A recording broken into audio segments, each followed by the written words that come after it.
Welcome to this week special. This week is Perspective Special with me, Adam Sipe. Last week on Tuesday, the 8th, an international scientific conference on environment and climate change was held at the Mwalimu Nyerere Conference Center in Dar es Salaam. This conference was organized by University of Dar es Salaam, Mwalimu Nyerere Professorial Chair on Climate and jointly with the Center for Climate Change, again at the university, and the Institute of Land Resource Assessment, again at the University of Dar es Salaam.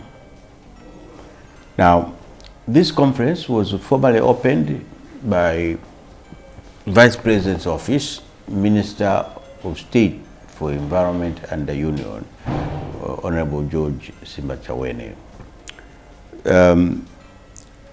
This scientific conference was brought together scientists and experts from basically Africa and outside Africa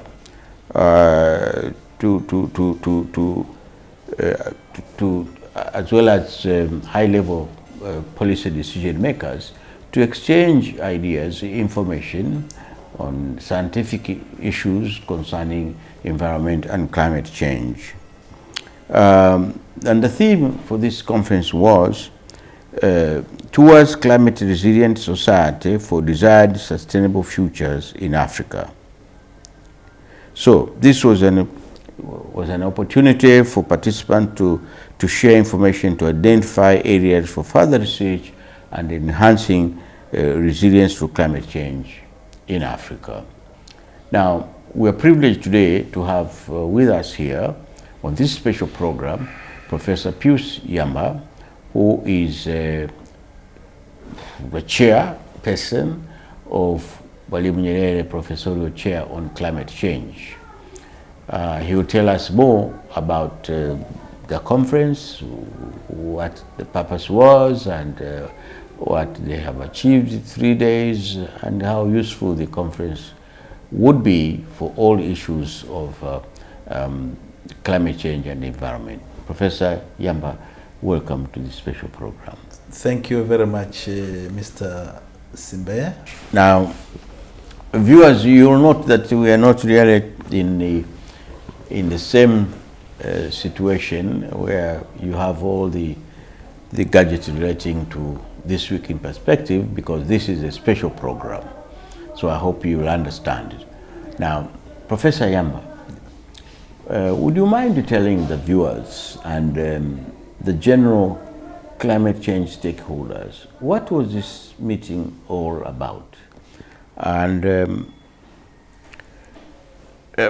what was the purpose and importance of this conference, the 3-day conference? Well, the main purpose for this conference was basically to bring science into practice. And this is a key that we are generating quite a lot of scientific information. And of course, we as scientists will always have this luxury of producing scientific outputs in form of journals, books, and so on and so forth. But we as African scientists, we feel that we have an obligation to ensure that scientific information should actually be used to inform policy and actions. So basically the motivation for organizing this conference was to sort of create a platform where we can actually sort of take stock of, the scientific information that have been generated as far as Africa is concerned. Yes. And what key messages and policy messages that we can pick out of this scientific information that we have generated until now. And basically that was the main objective of the conference. But I think something also additional to that main objective was also to take stock of how much do we know as far as climate change is concerned, and bearing in mind that this is an emerging field and there is quite a lot of unknowns, and therefore we were also trying to see if we could actually come up with some sort of a knowledge gap or areas for further research And now we as scientists, that matches will come up with some key policy messages based on the scientific information that we have.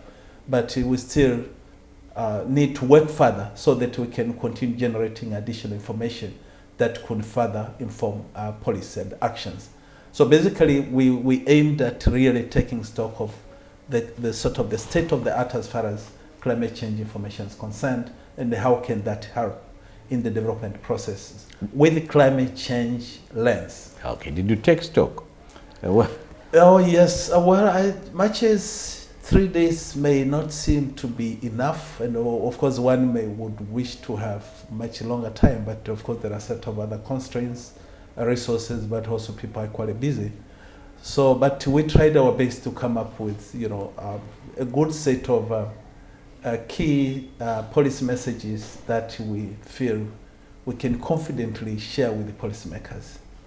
But also we were able to come up with some gray areas that we strongly feel that these are areas that we as scientists, we need to sit down and see how best we can actually work together and strategize in terms of, undertake further research so that we generate some more information. How many participants were there, and were all these participants scientists? And where did they come from? Oh, well, we had scientists from within Tanzania. We had some from other African countries, but some from other continents. We have a few from the US, Europe, and Asia as well. So I think in terms, we expected the participants to the tune of 300 participants. But unfortunately, there is a similar meeting going on in Addis Ababa, okay. Of which I was even invited to be a keynote speaker, but I told them that no, I have my own I have a similar conference here.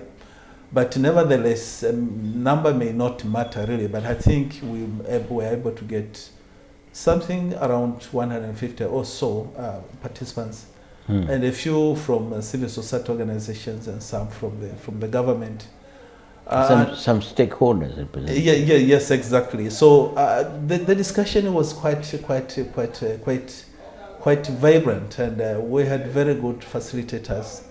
And I must mention that the way we organized our conference was in a very strategic way. That we invited three key international sort of keynote speakers. The international scientists, so to speak. Actually, two of them are heavily involved in the international sort of scientific bodies, including Intergovernmental Panel on Climate Change. So they kick-started the conference in terms of presenting their papers, which actually created some kind of entry point for other presentations that followed. So really it was a very nice sort of fit in that we had the global perspectives as far as climate change issues are concerned. Then it brought in presentations which are based on case studies, drawn from different countries. So really I think it was quite interesting. But while those presentations were actually taking place, yes, we were taking note of those issues that we think are relevant in terms of meeting the objectives of the meeting.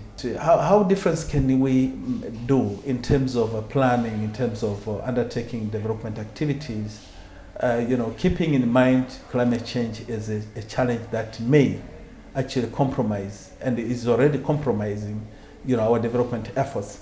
So I think we are trying to see the strategic ways in which we can begin to plan our development activities.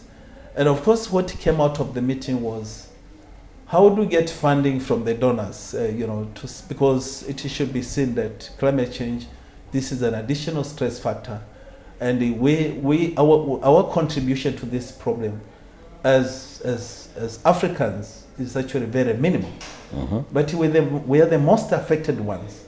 How would you go about it? If we go back to the negotiations in the UNFCCC, the global negotiation platform, the argument is that we are equally affected, but also we should have different responsibilities in that we don't have resources to address those problems.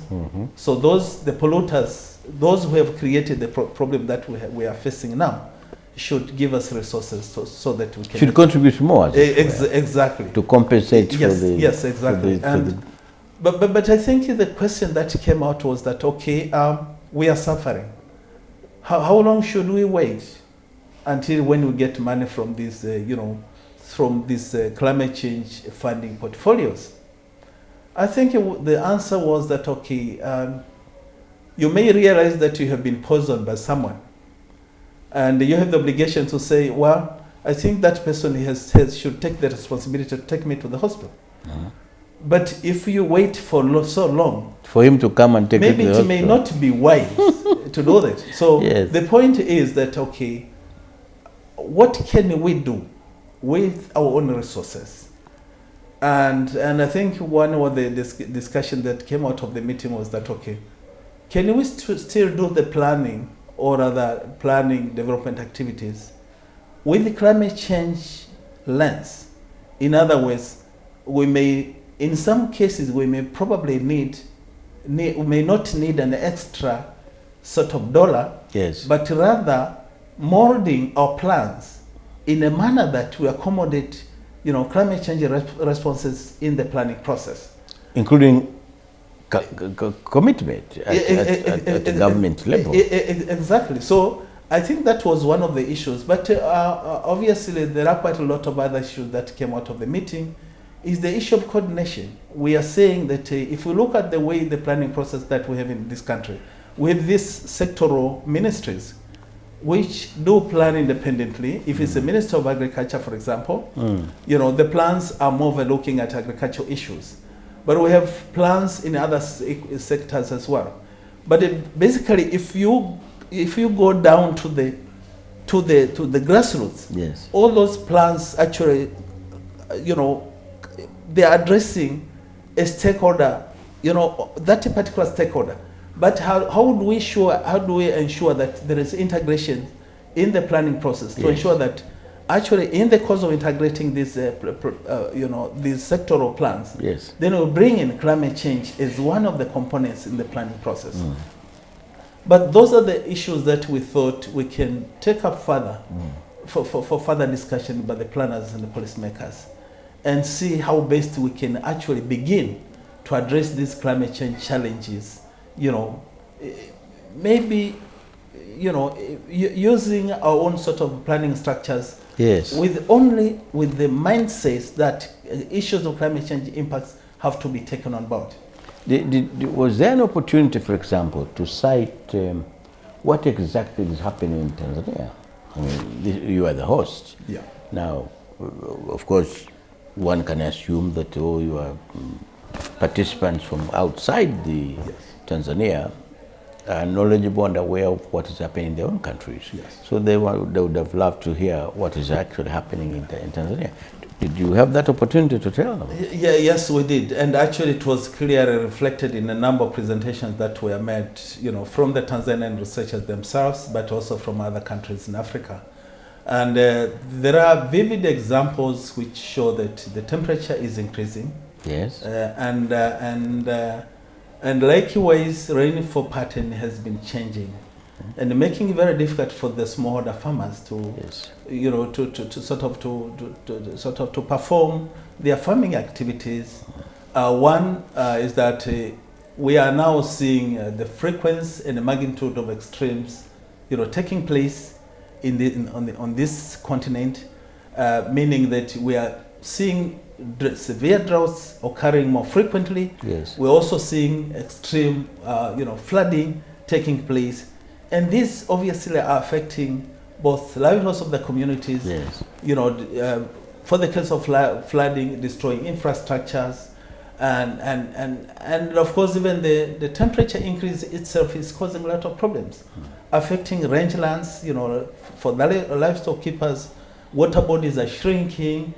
And as a result, we are beginning to see, for example, these are just examples, migration from resource poor areas to resource rich areas. And you can imagine what happens in such a situation is that this actually is increasingly leading to sort of conflicts over the use of resources. Yeah, that's why, for example, we have conflicts between the pastoralists, land resources, Yes. and water supply. Yes. But what came out of the meeting as well, again, along the lines of these issues we're talking about, is the whole question of governance, access to resources, Yes. equitable access to resources. Yes. You know, the elite capture, they came in very, you know, quite clearly. And we talked about that there were efforts in trying to ensure that communities, you know, actually take the responsibilities of managing some of those resources. But the one question was raised, that okay, this is based on a very simple assumption that communities is a homogeneous Yes. society. Yes. But this may not necessarily be the case. Yes. You can even find you know, elements of elite capture even at that level.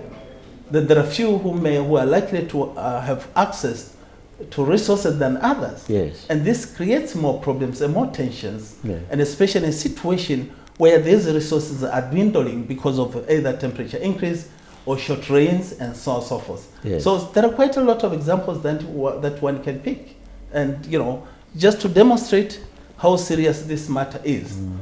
I happened to visit my mom at a time when, you know, during this time, and you could see, you know, local farmers saying, yeah, rains have started, but are we sure if we put seeds on the ground now, that the rain will continue raining? Or it stop somewhere along there. Yes. And this is interesting, hearing from basically people at the grassroots. Yes. Meaning that they have lost track on the pattern that they are used to. Yes. You know, they used to sort of as a guide for them doing what they are supposed to do. In addition to well understood notion that rural people Yeah. actually can predict when there will be rain, Yes. or when there will be short rain, Yes. or they will not. Yeah. In my own situation, Yes, where I yes, come from yes. in Mbozi, Yeah. people always believe that the rains will start on or plus Yes. November 25th. Yeah.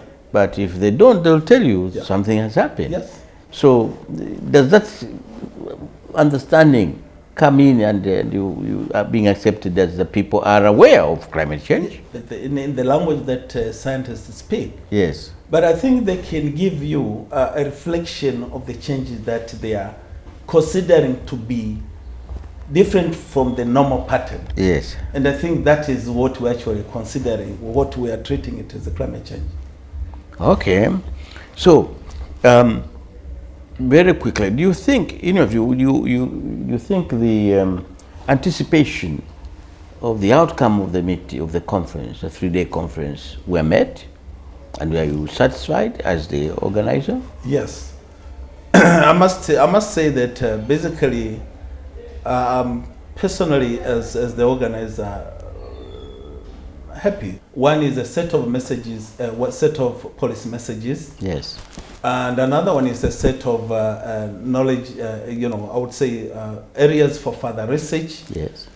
And now maybe the next question would be that, so what? You have those, but then what next? Yes.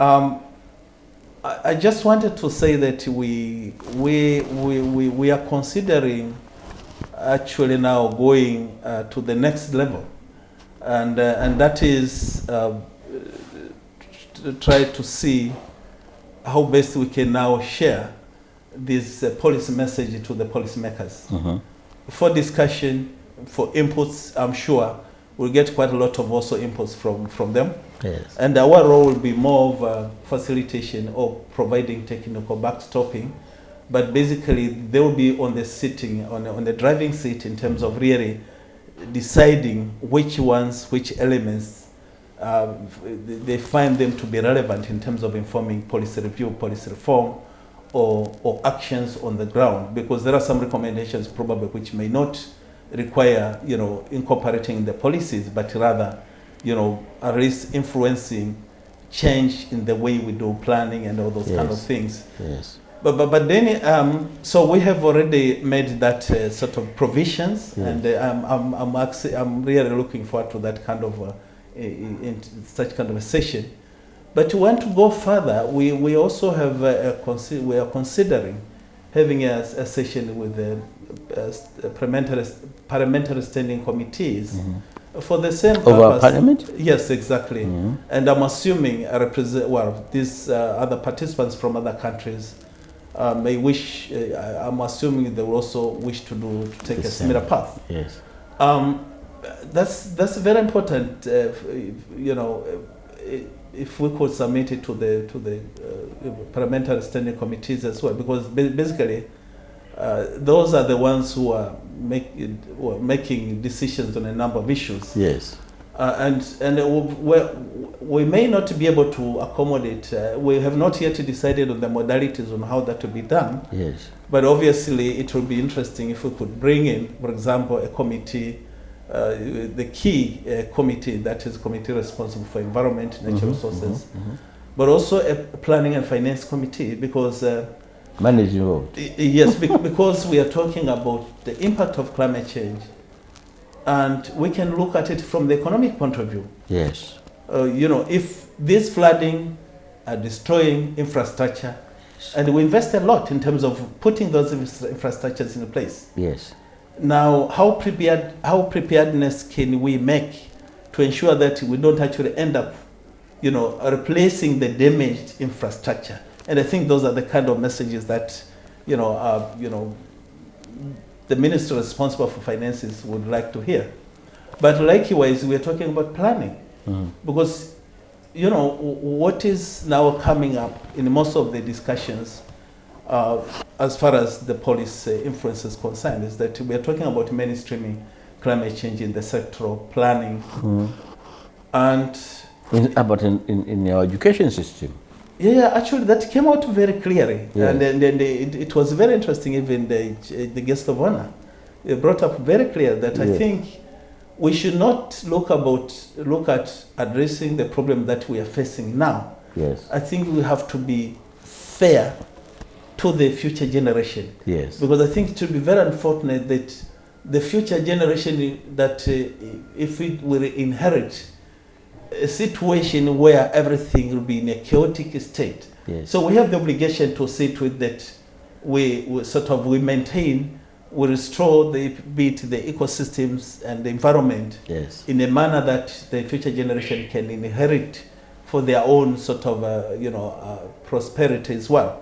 So for that matter, I think engagement of youth in this process is very important. Yes. And so there were quite a lot of very good ideas that, what will be the entry point? And I think that was something very interesting. And of course, some people came up with, should we consider, introducing curriculum, in a certain level, and should it be primary school, secondary school? So I think for me, those are the sort of things that we need to critically sit down and digest and see, what is the best way of handling this. But I think this is very, very important, that we need to empower the future generation. But we have to also know that the moment the youth are knowledgeable and they're aware, and these are now at the top of the the recent technology. Yes. The communication, dissemination of this information be very fast. Okay. But also they are the ones who are now can even sort of inform their parents and their relatives that this is the path that we should take. Okay. So there's a multiplier effect involving exactly. them, isn't it? Yes, exactly. So we should think of today, but I think more importantly, we have to think of the future. So if we look at it from that perspective, I think you'll be taking the right path. Okay. Yeah, but there was a question that, now we know how the political system operates. Yes. We have these regimes, for the case of Tanzania, it's 5-year sort of cycles, Yes. Now, how do we ensure that we match the political sort of time period? Yes, exactly. With this planning, which require more of long-term, planning horizons. Yes. And one way is to also reconsider much as we have long term, but we may wish to also to consider short term and medium term and long term. So the short term ones can actually be of very attractive as far as really sort of integrating into the police process. The police process. Yes. Yeah. Now, in your view, was there a unanimous acceptance, as it were, that environment and climate change is serious today? No, not only in the third world because we're more affected, but even in the developed world. After all, they are the ones who are creating the carbon. Yeah. Yes, it is indeed. I think the only difference that we have is that while climate change is serious, even in the developed countries, as it is in this country, in Africa, the only distinction is, the differences is that the impact is much more severe here in Africa for a very good reason that the majority of our people, the majority of the communities, particularly those who are dependent on natural resources. Yes. And that does not even exclude the urban dwellers because we're also relying on natural resources, be it agriculture or whatever, from the rural areas. And obviously the urban areas like in the city of Dar es Salaam, people are suffering more with the floods exactly. in Jangwani and all these places. Yeah, so the problem with the Africa is that we are mainly dependent on natural, on climate-related resource base, and that is agriculture, that is livestock keeping, and of course water for domestic use, for irrigation, even the forest resources and ecosystems, wildlife, for example. Yes. So if there is, if we are really hit hard, as we are beginning to see, yes, we'll be affected most. Yes. But I think the most problematic issue now we have here is that we don't have our technology in addressing some of these problems is still very low. Unlike the developed countries, and I think Netherlands is an example. This is a country which is below sea level. Yes. But you know they are managing the situation happily. Okay. But if this was the case for Africa, I think that would have been a disaster. So some cities will be wiped out completely. Exactly. So I think these are some of the examples that we have to mention. Otherwise, in terms of impact, in terms of the magnitude of the climate change parameters, we see that it's actually affecting the entire globe in different ways, in different forms. Yeah. But then I think we are impacted differently, and we are more vulnerable because one, we're dependent on natural resources which are environmental sensitive, weather climate sensitive, but also we are faced with a lot of other problems. The poverty. If someone is flooded, is affected with floods, say in Msimbazi Valley, may not even be able to afford relocation from that point to another point. Yes. And this is just a very simple example. Yes. Now, this is very interesting. Now, I think we've more or less come to the end of our discussion, but a couple of questions for you, Professor.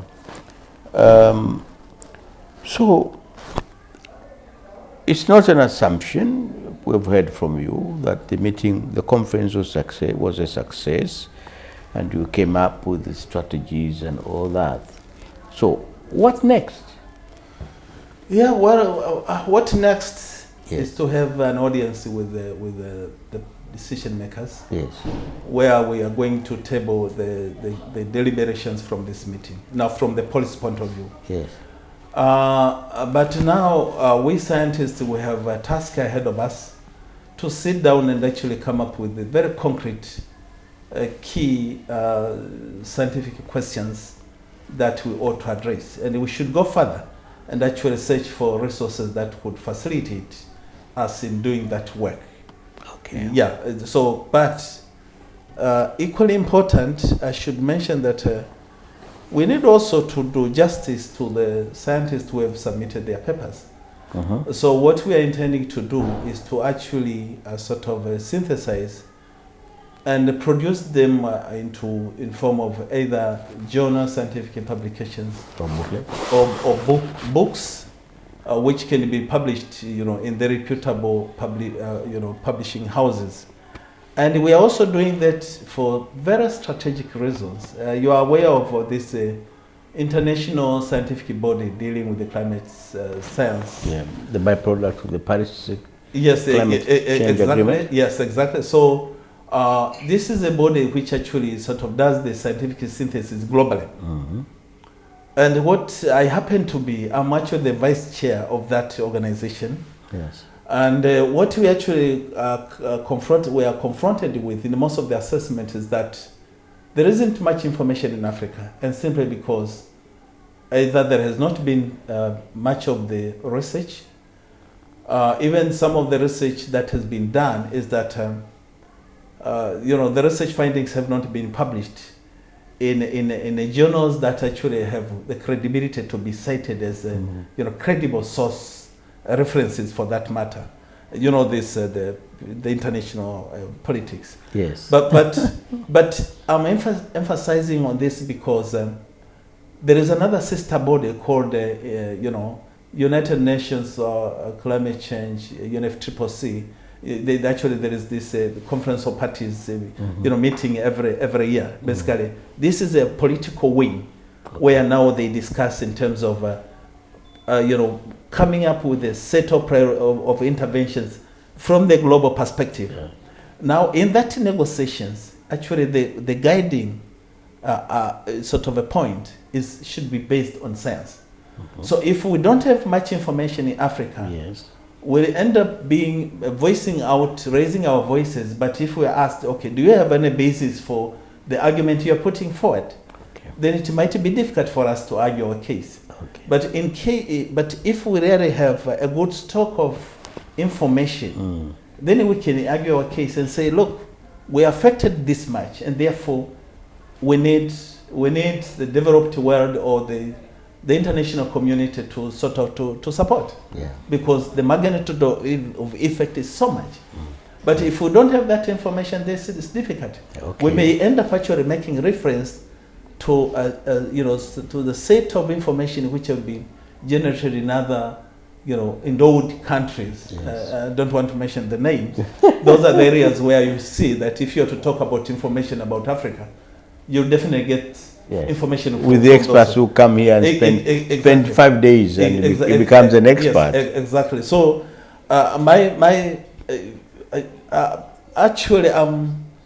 my push is to see how best we can really generate knowledge that can help to inform policymakers in our respective countries for actions and policy reform, but also to inform those who represent us in the international negotiations. Yes. To have the negotiation tools. Okay. This is the information we have. The coastal communities on the coastal areas of Tanzania, they are affected so much. And this is, if we don't make interventions, the level of effect will be this much. They'll cost the country X amount of dollars. I wish we could reach to that level. Then we will say, yes, we have actually done our job. So in other words, we as scientists from Africa, we don't have the luxury to do science for the sake of it. Yeah. We have to ensure that we have the obligation to do science for meeting the scientific obligations of scientists, but also to transform science into action. So you're actually looking for applied research, much more than theoretical for publishing and getting PhDs. Now, do you think the conference you've just held is a starting point or a springboard for further such conferences which will generate more scientific ideas from the African continent to fit into what we've just described? Yes. Actually, we have been calling this is a third event of this nature. That's why we call it Act 3. So in other words, action in, the first meeting was held in Arusha in 2013. Yes. And the second meeting was in 2016, focusing on similar issues. And now this is the third one. So we are assuming we shall have another one in 3 years' time. And we have decided to make that kind of spacing so that scientists could generate a new knowledge that can be shared after 3 years. Yes. And I think it makes a lot of sense. You have time to assimilate what you've just decided, exactly. come up at the conference. But I think what we want to do now is that the next meeting will also take stock on how much actually some of these recommendations has actually been taken up into the planning and the policy process. Okay. Yes. Now, in your view, and having listened or participated in this conference, listened to the participants, the scientists from all over Africa and outside Africa, what would be basically the challenges of environment and climate change to Africa and especially to Tanzania, so that people become aware, much aware, that this is real? Yeah, well, I think the challenges can be at several levels. One is that if you look at it at the local level, is that they may realize that this is a problem. But I think the struggle of most of the community, where there's grassroots, it's more of what they're struggling for their survival, actually for the daily meal. So the planning horizon for those community members is very short.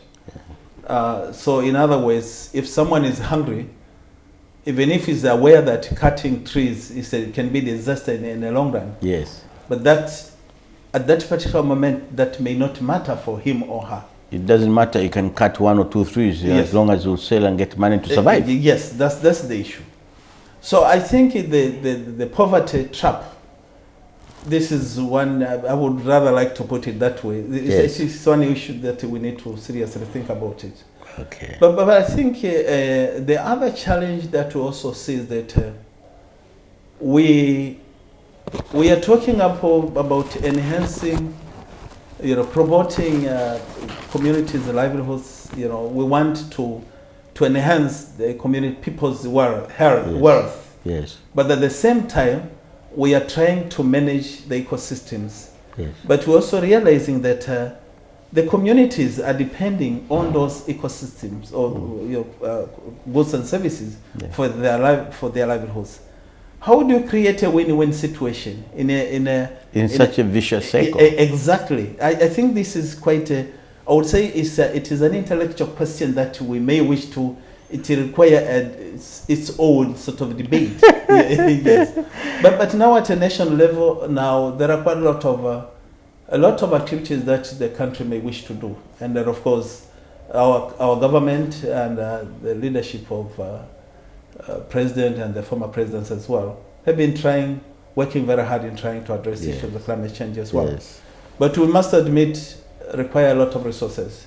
Okay. And of course, according to the international agreements, is that the multinational organizations have the responsibility to provide funding to support these activities, something additional to development or sort of funding portfolios within local. But it has always been difficult also to access those resources. Okay. And this is the issue, because we may have a very long checklist or a shopping list, but again the resources it's a limitation. Dwindling everywhere. Yes, but I can see a goodwill. I think listening to the speech by the Honorable Minister responsible for environmental affairs, the goodwill from the government is there. Okay. And I think that we already have our policy instruments in place. I think now what one really ought to think about is how best we can mobilize resources. But that takes us back to what I mentioned before, that while we're waiting for the big monies, what can we do ourselves from our own? And within our limited capacity. Exactly. So I think this is something that we may wish to emphasize and see how best we can. Okay. Yes. Your last word, Professor, do we wind up? Your last word to Tanzanians about environment and climate change. Well, my last word to Tanzania, to Tanzanians and the entire community in Africa is that we are just beginning to see the science of climate change impacts, but the scientific, findings, particularly based on the very recent reports which have been released. One was released last year, another one was released, another two were released this year. Actually, I came back from Monaco, where we actually approved one of the UN sort of report. But the findings coming out of these global studies is that temperature will continue to increase. Okay, so the message is that temperature will continue to rise. To rise. But also is that even the climate variability, the changes in the climatic pattern, is actually increasingly becoming, vivid, and even just taking stock of what has happened from the pre-industrial period to date, we see increased frequency in the magnitude of extreme droughts and floods. Okay. And this is, if we go with that pattern, that means that we have to prepare ourselves in anticipated sort of changes, and see how best we can actually address those changes. But we have to also be mindful of the fact that all this is happening because of our own making. And much of the blame goes to the developed countries, but in our own activities, science is showing that our own activities are also beginning to make some contributions in this problem. Okay. And one example is actually cutting trees.